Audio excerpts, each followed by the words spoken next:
Welcome back to another episode of my movie review series, episode 178, October, day 3. Now, last week, I said I was going to, I said that Norman Bates was coming back. Well, here he is, man. Psycho 2. Yeah, you thought it was all over with the first movie, right? Nope. Even though he had been caught, he served his 2 decade, a little bit over 2 decade long institutionalized sentencing. Yeah, he was institutionalized for a little over 20 years, and now he's out. 100% cured. Yeah, Anthony Perkins, Vera Miles, Meg Tilly, Robert Loggia. Yeah, Psycho 2, 1983.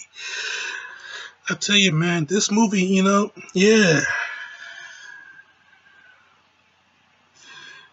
took them a long time to make a second film, but they made it, they made it,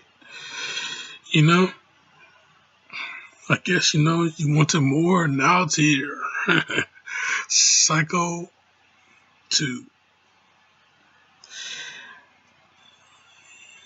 Yeah, of course, Alfred Hitchcock, he passed away, so, we got Richard Franklin directing this, written by Tom Holland, not Spider-Man from the Marvel Cinematic Universe, the MCU, not that kid that plays Spider-Man. He may never be a Spider-Man again. But anyway, well, not in Marvel anyway, But anyway, not that Tom Holland. No, this is the same Tom Holland that directed the original Child's Play. This is the same Tom Holland that directed the original Fright Night. And so he writes this movie.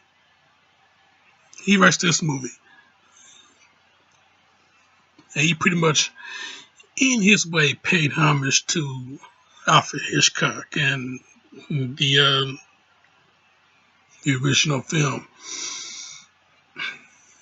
Yeah, music by Jerry Goldsmith, the late, great Jerry Goldsmith. Yeah, I tell you, music by this cat. But yeah, this movie though, like I said, this movie was 20 years in the making, and they finally made it. Psycho 2. Norman Bates, he's out. They released him. The state released him. They found that he was cured. He was no longer a danger to society. Of course, Lila Crane, Vera Miles, returning as Lila. Only this time, she's not Lila Crane no more. She's Lila Loomis. I guess, after it was all said and done, Norman's locked up. You get Sam and Lila. They found comfort in each other's arms. Next thing you know, they get together. They produce a very, very attractive young lady named Mary, played by Meg Tilly, who just happened to be Jennifer Tilly's sister in real life. Yeah, Jennifer Tilly's sister, her younger sister, in fact. Wow. Wow. So Jennifer Tilly really is 60-something years old, huh? Oh, hey, anyway. This movie, though, 20 years in the making, and they made it. And yeah, this movie, it's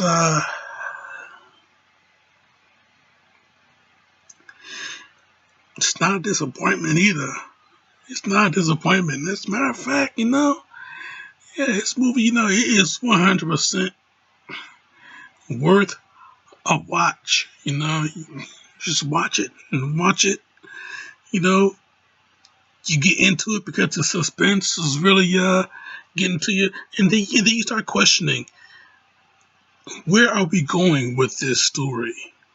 You start questioning that because you know you see how Norman is getting, uh, how he's trying to get through his rehabilitation, his recovery, his new lease on life. He's trying to get through it, but you see a lot of obstacles getting in his way. You know, Dennis Franz from NYPD Blue. He is in this movie. He plays the new manager of the Bates Motel. And when Norman comes back, this guy, he turned in the Bates Motel into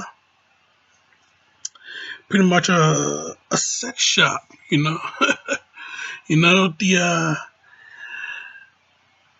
he having guests, rent out rooms so they can just go fuck in, and then you got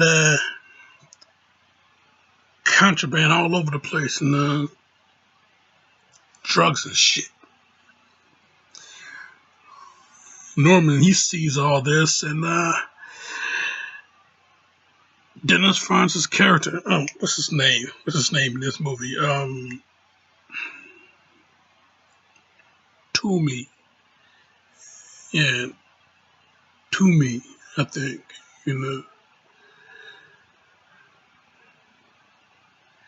Yeah, Toomey. Warren Toomey. This cat. Norman finds out about him, and he give him the old pink slip. Yeah, fired. You out of here. Got no use for you no more. Your services no longer required. That whole thing. So yeah, we see Norman trying to, we see Norman trying to get his life back together, get his act back together, and then we got all this mess going on, and can we really root for Norman? I mean, we know about the dude's past, back when he was a boy, he did the deed in killing his mom, and later on he killed Marion Crane. We all know this, but it wasn't exactly him in his mind. It wasn't exactly him. It was his mother that was doing the killing. But I already covered all that in the first movie, right here. I already covered all that. So so can we really root for Norman in this movie, knowing what we know, and seeing what's going on with this this whole thing, this whole story, And then we have this girl named Mary, this attractive young lady named Mary, and she having boyfriend trouble. So Norman, he do the most noble thing, and he offers he offer her to stay at his place for a while. He befriends her, but she's kind of having her doubts because she heard about him. She heard about what he did and shit like that. But she have her doubts for a while until Norman, he stands up for her at the diner where they work. He stands up for her. So she's not so reluctant to stay with him. So stay with him. They become friends. And starting to trust each other. She's trying to trust him until she finds out that there's some strange going on inside that house. She discovers that there's a peephole in the bathroom where she will be showering at. Good looking young girl too. But anyway, I just had to say that. I just had to throw that out there. You know me. You should know me by now. I mean, come on. Chicks in movies, I gotta say something. Hot chicks in movies, I gotta say something. So you know me. So hey, normal thing. Yeah. Oh, that Johnny. Yeah. Always got that wandering eye. Yep, I do. Yep. That's why I'm still single, right?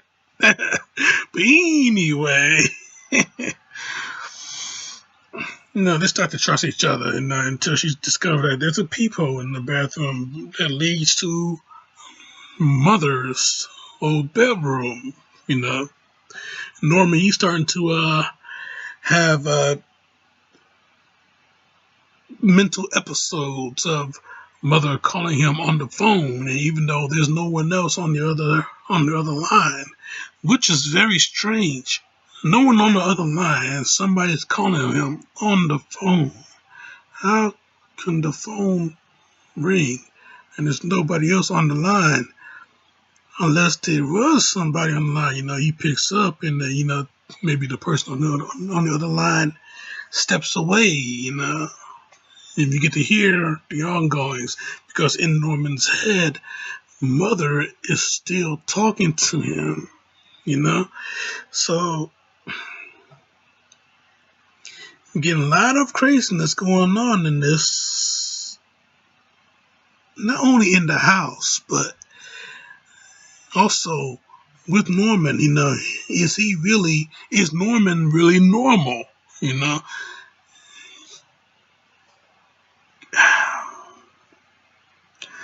A lot of questions, a lot of ongoings throughout this whole thing.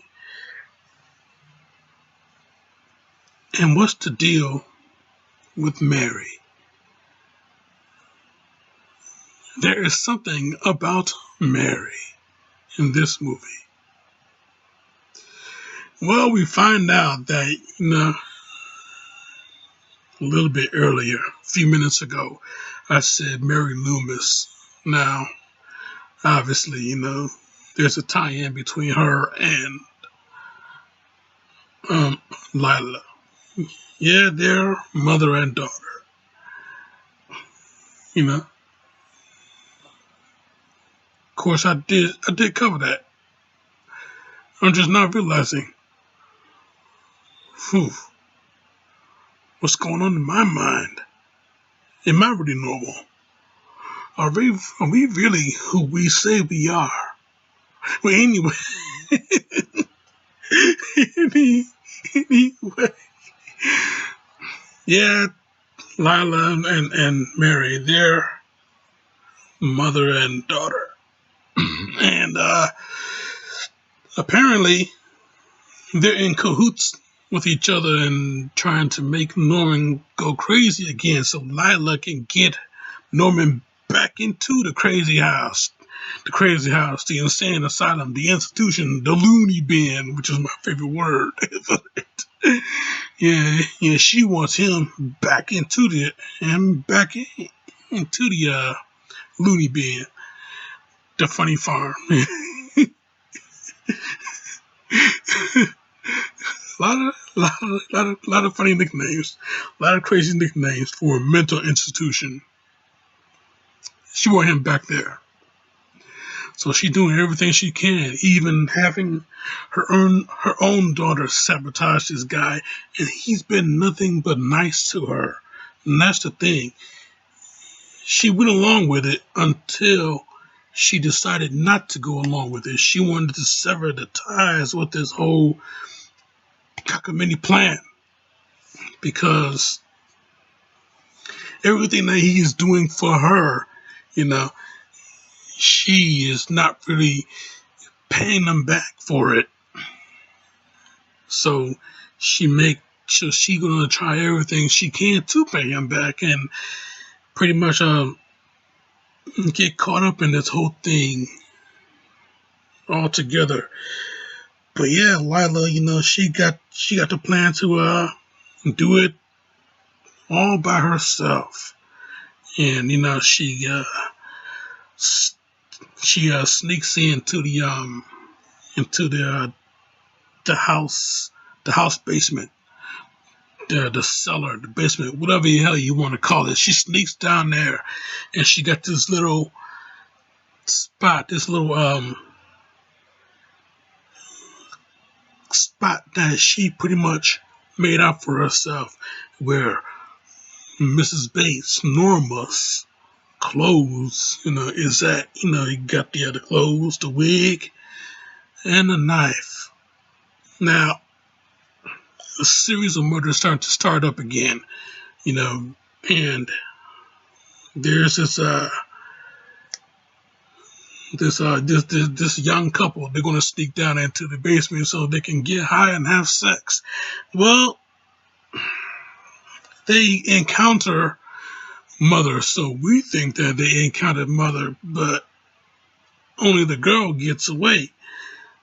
Boyfriend, he gets stabbed to death, kind of like a Friday the 13th type of feel to it, and that's what I got out of it, that whole thing,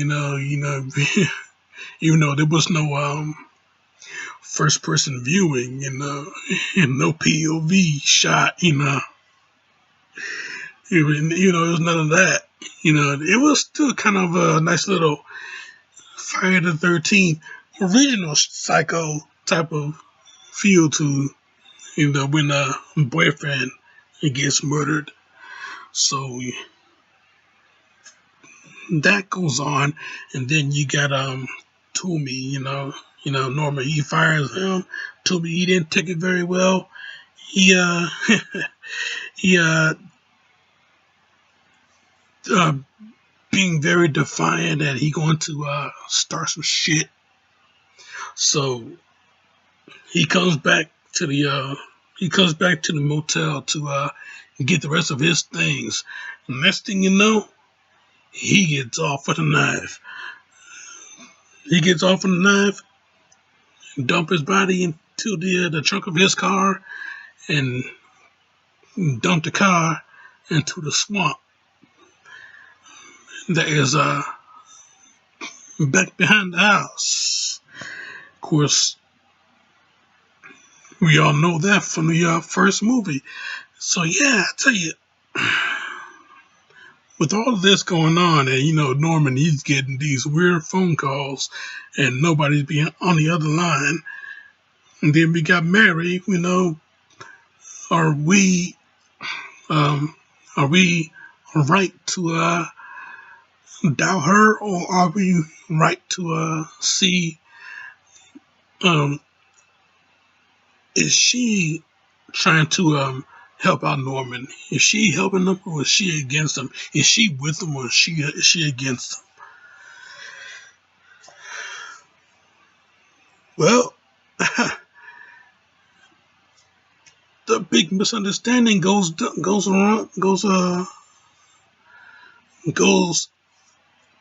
awry, and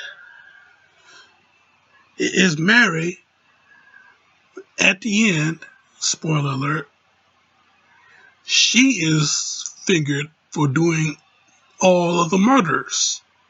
She is fingered for doing all of the murders. Not Norman, and not anybody else, but it's her that did it. Not Lila, that we thought that could have done it, because she tried to do everything she can to get Norman back to the loony bin.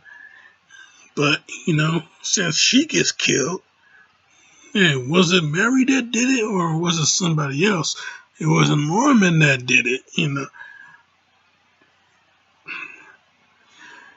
Now, here's something that is a little bit of a twist at the end. This old woman shows up, a family friend, I'm guessing, and she claims to be Mrs. Bates' sister, and I'm guessing that she's the older sister. I'm guessing the younger sister. I'm guessing. I had no idea. They didn't explain that. Tom Holland didn't write that in. Okay, so she claims to be. Not only she claims to be Mrs. Bates' sister, but she also claims to be Norman's biological mother. And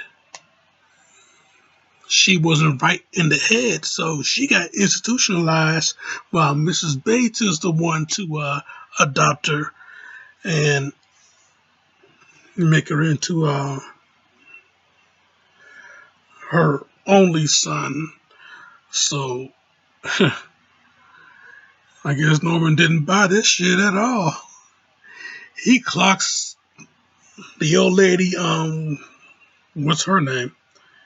It doesn't matter what her name is. He clocks her in the back of the head with a shovel and kills her instantly. But, that wasn't enough. He takes her dead body, walks upstairs, and go into Mother's old bedroom. And we hear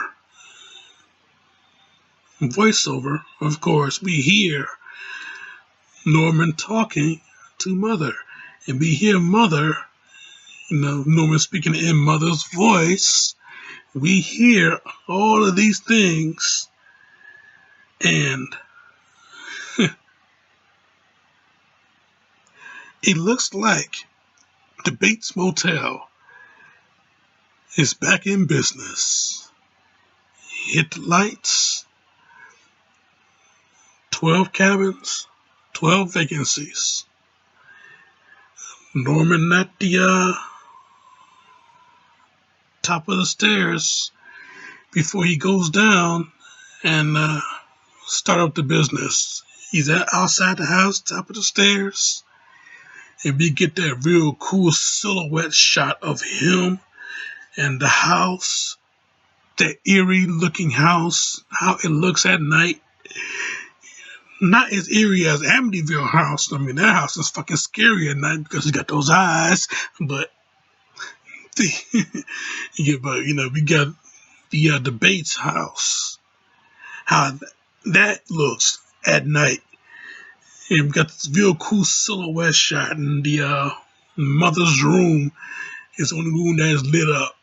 And there is the old lady sitting in the window.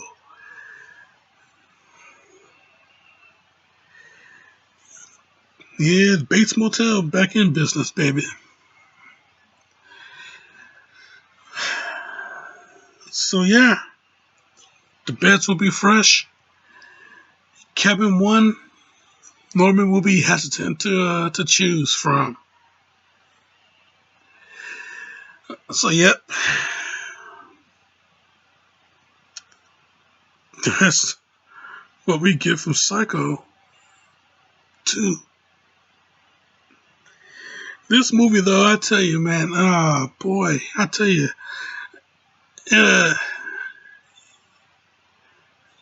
real good writing from Tom Holland in this movie.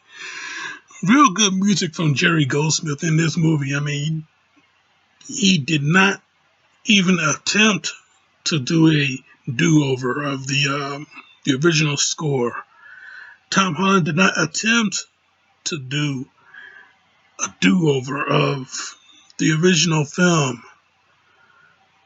Richard Franklin did not attempt at all to do what Hitchcock masterfully has done. All of this was its own movie. It was its own story.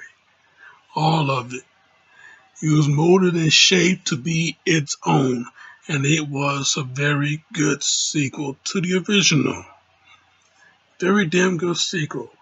Even though it wasn't psychologically perfect as the original, like I said with the original, like I said with that review, that movie should be taught in psychology classes, and I'm dead serious about that. That movie, the original Psycho, should be taught in psychology classes. This movie right here, it is its own damn thing, its own entity. It is its own monster. And yeah, this monster has a huge roar. And yeah, man, we heard it and we indulged in it. So yeah, it's a real good, solid 4 out of 5. If anything, I give it a 4.5 out of 5. But yeah, it's a real solid 4 out of 5 though. Overall, solid 4 out of 5. That's my review, Jack, and I'm sticking to it. Now, in a few more days, I'm not finished with our boy Norman. He'll be back in a third go around. So you stick around for that. October continues on. Check out my other shit right here. Subscribe to me right here. And check out this nice little musical playlist for October.